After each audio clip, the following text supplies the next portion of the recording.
What is the deadliest disease on the planet right now? So deadly that almost everyone on the planet is suffering from this disease. What is it? It's not stress. It's not the virus. What is it?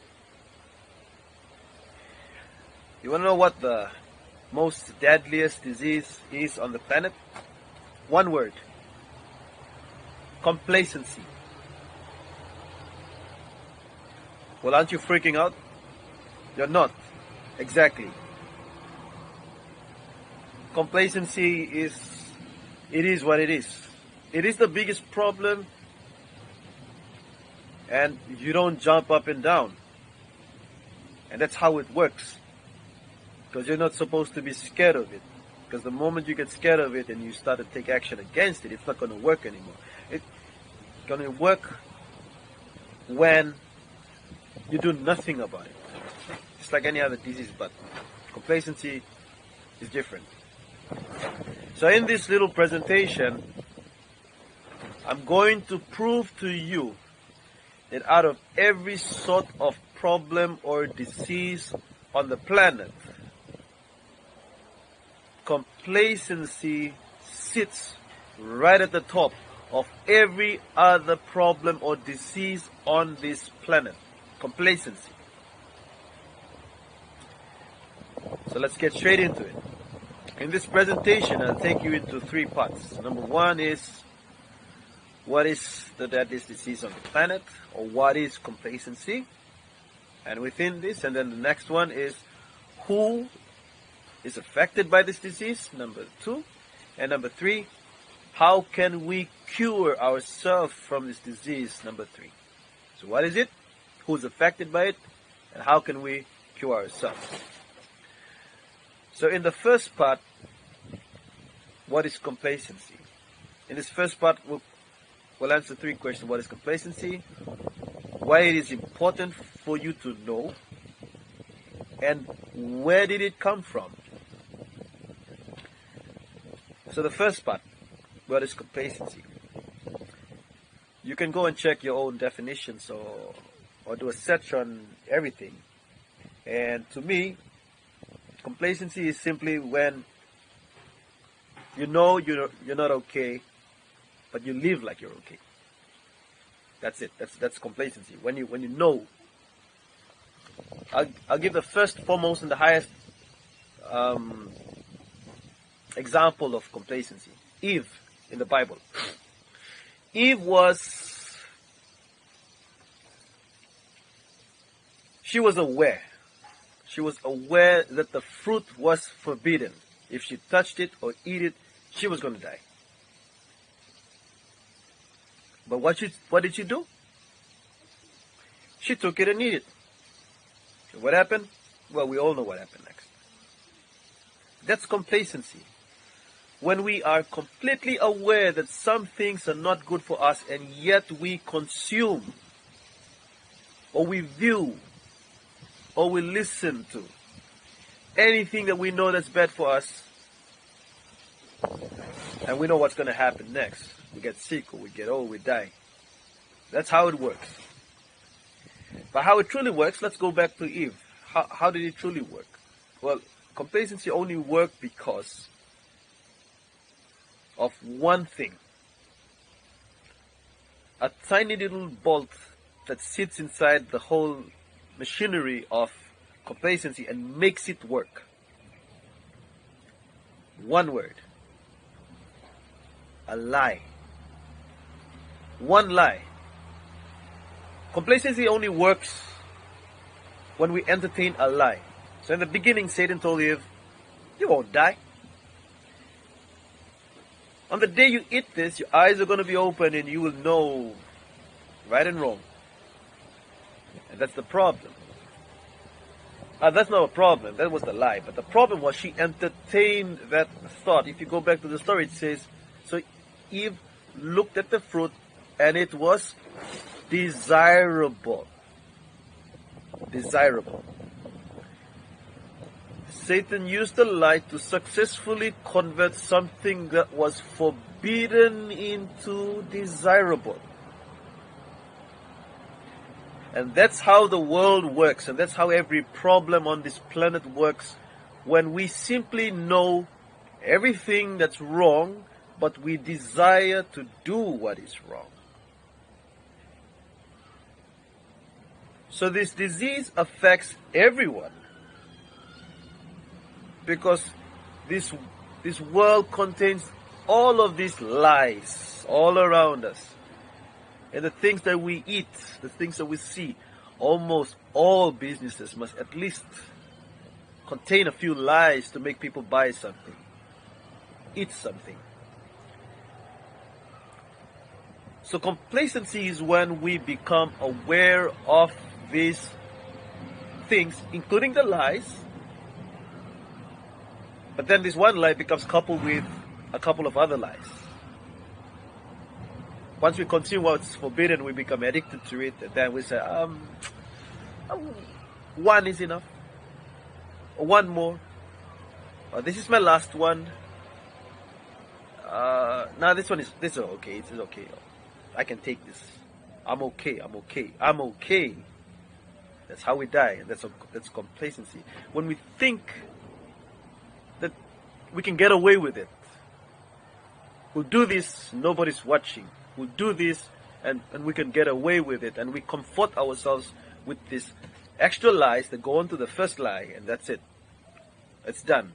We will continue to convince ourselves that we're okay on this path. It's in the wrong direction, but we have convinced ourselves we're okay until we fall off the cliff.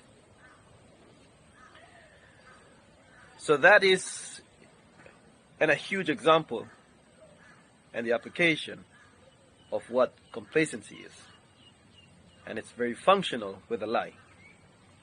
And that's why it is the biggest problem, because we have all consumed so many lies that we think we're okay. So many things we're doing in our life, so many decisions in our life. It's based on so many, we're all lost, we're all poor, because someone has lied to us and we've entertained those lies, and we continue to consume so many things. We live a certain way, and we say, that's our lifestyle, that's me, that's who I am. That's not. It's a lie. And that's it. We entertain it. We desire those kind of lifestyle that we live in, and that's it. It works that way. And that's how dangerous it is. And that's why people call the big thing the lifestyle disease. It's a product of those lies. We believe those lies. We live a certain way. And this lifestyle that is so desirable to us is the problem. And when we become aware of it, we do nothing about it, and that's complacency. So a lie is a lie. The problem is when we become complacent, when we know it, when we become aware, and we do it anyway. And that's why it's the problem. So it's a really big problem, because not because you're ignorant, not because you're not educated, but because you know. That's why it's dangerous. Just like Eve, she knew. So most problems work because people are ignorant, and that's good. Because when they become aware of it and they become informed, they make the right choice. Complacency is different. It's when you know and you still stay there. You still maintain this lifestyle even though you know it's bad for you. That's complacency. Now, so that's point number one. A very long discussion of it, but that's number one inside what is it. So 2 and 3, why is it important for you to know? And where did it come from? It's important for you to know because you may be experiencing the symptoms right now. Are you stressed? Are you depressed? Are you poor? Are you lost? Are you living a life but you don't completely feel fulfilled? Well, that's because all of us are trying to live a life just to put food on the table and have a roof over our head, pay the bills, and we survive. We're just living to survive. Not to live fulfilling lives, but to survive. What happens is we get depressed. And when we get depressed, what do? Some take drugs. Some take extra wives. Some want to party every weekend. Some get drunk all the time. We're all depressed. It's one way or another. And then we try to fulfill ourselves by doing all these things. Some eat so much. And all of this suffering is because of complacency. We know these things are wrong and we do it anyway. But what we are not completely aware of is that we are living very ordinary lives, and that is the problem. So now I want to take you all into a little trip into understanding how we became complacent. And probably this might help us. This might help us to also find a way out once we know how we got into complacency in the first place. So let's go. Where did it start? Where did it come from? Most of our complacency starts off the moment we're conceived, and then we're born, and then we're babies, and then we grow up in a house.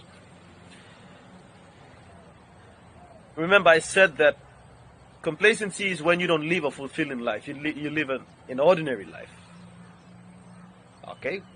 Let's see how ordinary starts. Ordinary starts when you raise a baby and a child in an ordinary way. You do enough, but you don't do more.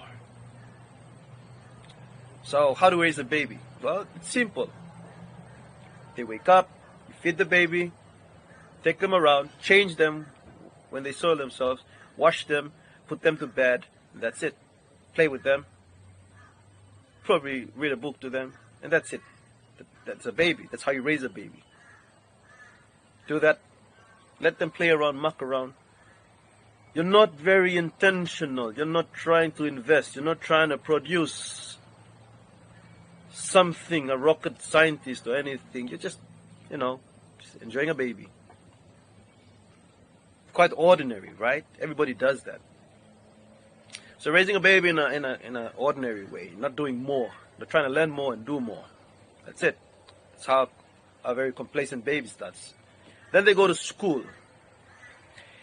Now, if a child right now in school believes that my job is simply to wake up, wash, have breakfast, go to school, do whatever the teacher tells me, and come back home, do whatever at home, eat dinner, do my homework, study hard, go to sleep, and wake up tomorrow and repeat everything, and that's it for the next 8 years, 10 years, 12 years, 16 years, and nothing more.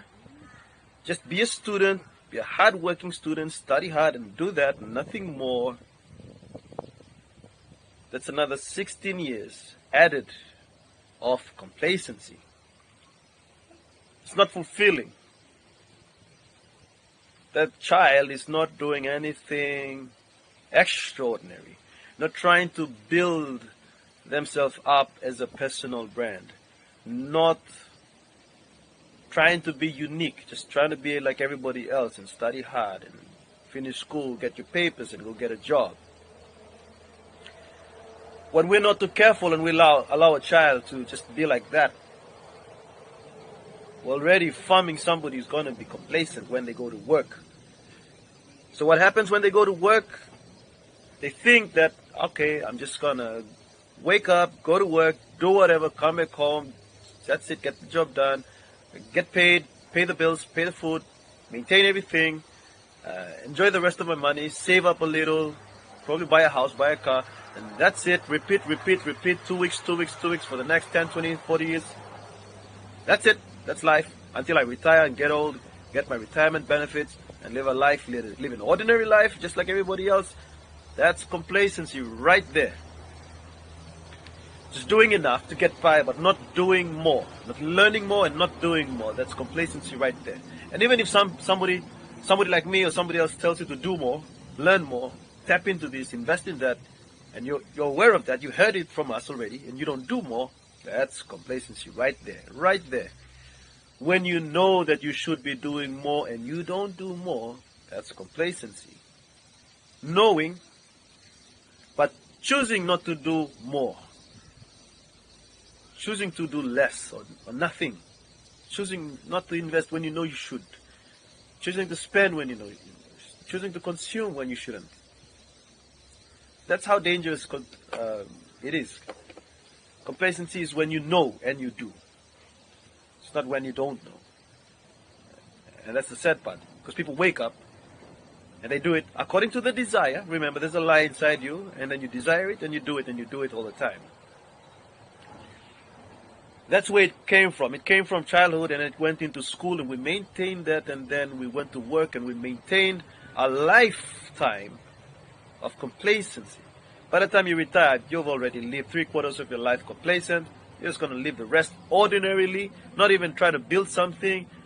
You're just going to probably retire, go home, build a trade store, buy a PMV, and some more ordinary decisions, not even build your personal brand, and that's it. Hello, complacency. Welcome. I want to live an ordinary life. I'm not going to live a fulfilling life. I'm not going to feed my purpose with passion. I'm just going to do what everybody does. I'm just going to live ordinarily. Until you try to break out of your shell and you try to break out of your box, whether it's your classroom box or your employment box, and you look above and beyond and try to do more outside of your employment, outside of your classroom, outside of your retirement, outside of your home. The moment you try to connect, you'll snap out of it. But if you want to just remain in your box, if you're still remaining in your box, that's complacency right there. That's where it comes from. It comes from within. It comes when a lie comes in. We entertain this lie, and we desire something, and we just maintain it, we defend it, and that's who we are. We think we're okay. And after we've acknowledged it, we stay as we're okay, even though we know. So that's the first part. Now we'll dive into the second part. So it's very clear. Who is affected by this disease? Like I have explained, babies and children are affected. Why? Because 100% of the time we're just letting them run around and do whatever. If at least 80% we allow them to do whatever, but 20% we try to invest in them, probably read a book to them, play a game, but be intentional and force them in a certain direction, that would have been good for them. But when we don't, they're affected by it. That's number one, babies and children. Number two, students. When we become very supportive parents and we only sponsor them to school and we only support their education, but we didn't try to do anything outside of the education, but just left them in the box, we're raising one successful, complacent child right there. And we'll maintain that for 8, 10, 12 years. And we'll sponsor complacency so much. That's very dangerous as a parent. And for the child. There's a second person who can be affected by complacency. As a student and as a child. And the child will grow up thinking that I'll just do this and mom and dad are happy. And the moment they comfort themselves that I'm doing enough, and they're not really worried about what they can do outside during the holidays. Because outside they think they're just going to watch movies or play games. That's what they do outside. They're not in the classroom. They need to do something constructive and something productive outside. But they don't. Complacency, you found it. If you decided on it and you've done it. Workers, the third people who's going to be affected by it. Like we touched it. You want to survive. You want to maintain a roof and food on the table, but you're not doing more outside of your employment. You're not even investing much outside your employment. You've been working for 5 years, 10 years, 20 years, and you don't even have something of your own running on the outside. That's 10 or 20 years of complacency. Start in the first year and start getting your first fortnight and start also investing in something on the outside. Don't wait until you retire to do that. Then you have been spending the last 40 years being complacent, and then you want to invest something at the end of your career. That's not good. So that's number 3. Okay. who is affected by this disease? So babies and children, students, and workers. Now, point number 3. How can we cure ourselves? And this is the fun part. Discovering the problem and knowing who's affected by it is one thing. But curing yourself from it is everything. Now, I've touched on the word already, and I'll bring it out to the open. I mentioned something. Personal branding. Now, come to think of it, personal branding is the cure to that disease. Why? Because instead of just being a student, or a baby, or a child, or an employee, you decided to come out in the open as somebody unique. A personal brand. This is not just someone in Munum village, this is Peter Babu. Somebody. And not just a nobody. Somebody standing out. Once you do that, and you try to establish your personal brand, you're well on your way, in a nutshell, curing yourself from this problem of complacency. So if this whole presentation in one word, the world's deadliest disease is complacency, then the solution in one, or actually 2 words, is personal branding. So let's get down to the 3 things that you can do to help save yourself and your family from suffering from complacency. So number 1 is realizing that you are suffering from complacency. Remember? It's not believing a lie or entertaining it. It's already knowing it and not doing anything about it. Choosing to do the opposite. Choosing to take the fruit even though you already know it's bad for you. Choosing to eat something that you already know it's bad for you. That's complacency right there. It's number 1. Admit that that's not okay. That's being complacent. Admitting that you're suffering from complacency. That's number 1. Number 2, take action. Go and learn more and do more. First thing you should learn more about is complacency itself. Learn more about it. And act accordingly. And start identifying those lies that you've been entertaining, that's supporting this propaganda inside you. And take it out. Uproot it from inside you. And number three helps you with this point that I mentioned earlier on personal brand. If the opposite of complacency is establishing a personal brand, then that means the opposite of being ordinary is being extraordinary. The opposite of living a life without purpose, but just surviving, is living a life with purpose, with a genuine contribution, a unique contribution to this planet. So number three is to connect with others according to your purpose. Connecting with others through your personal brand. And that's where personal brand really stems out. Point number three.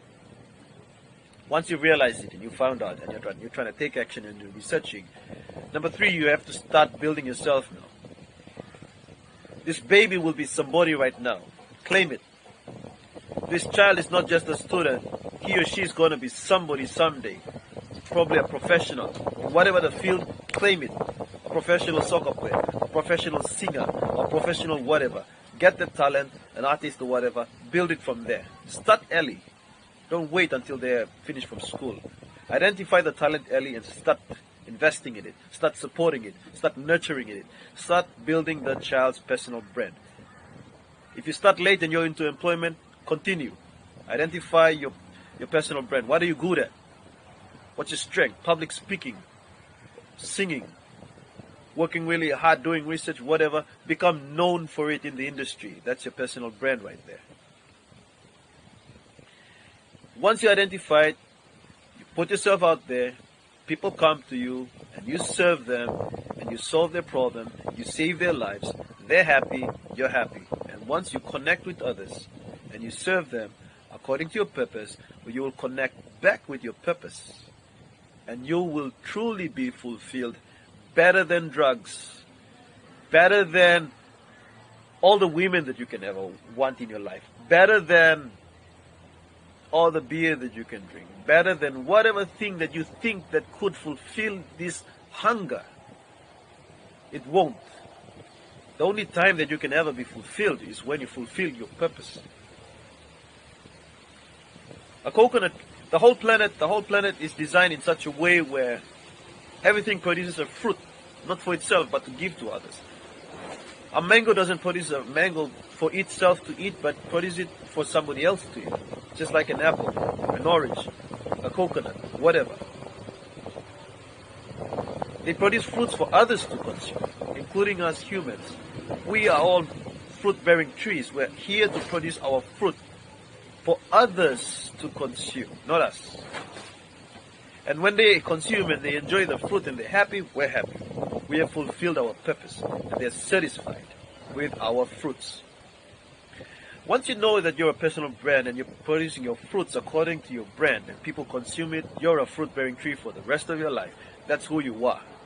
And that is the cure to the world's deadliest disease, complacency.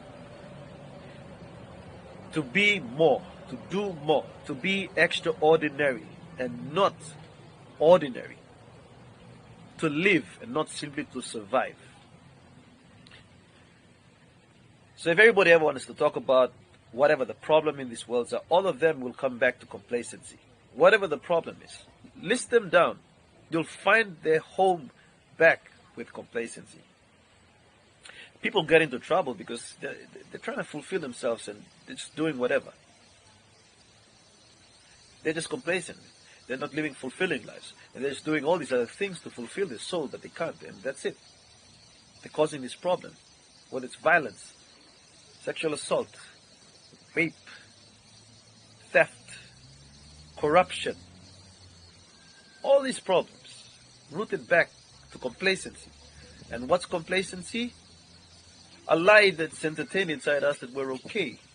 But that corruption is not okay. That rape is not okay. That domestic violence is not okay. All of this is not okay, but we entertain it, thought that we're okay, we might get away with it. We can steal and nobody will catch us. I'm okay. That's not okay with your soul. It's a void that you cannot fill. And no amount of stealing will fill that void. Until you fulfill your purpose. You identify your brand and you live and you serve others according to your purpose. So it is the world's deadliest disease. Complacency. Fueled by a lie inside you. Entertained inside you. But you can cure yourself today if you identify and establish and delight others with your personal brand. So I'm now living my life. I'm living the life. I'm living according to my brand and I'm serving others according to my brand. And I believe each and every one listening to this can do that for themselves. So this will be the first video and the only video I'll produce along this line. And everything else I'm going to build are like fruits from this fruit-bearing tree, from my brand. This video is not part of my brand, but it's the foundation where I'm going to stand on. And then I'll be this fruit-bearing tree, just like you. Once you really take note of this and you start focusing on building your brand, then you'll build your fruits. So my other videos will be according to my fruits. This video is unique. It's neutral. It stands where it is. But it's to help me to take out the propaganda and fuel my passion according to my brand.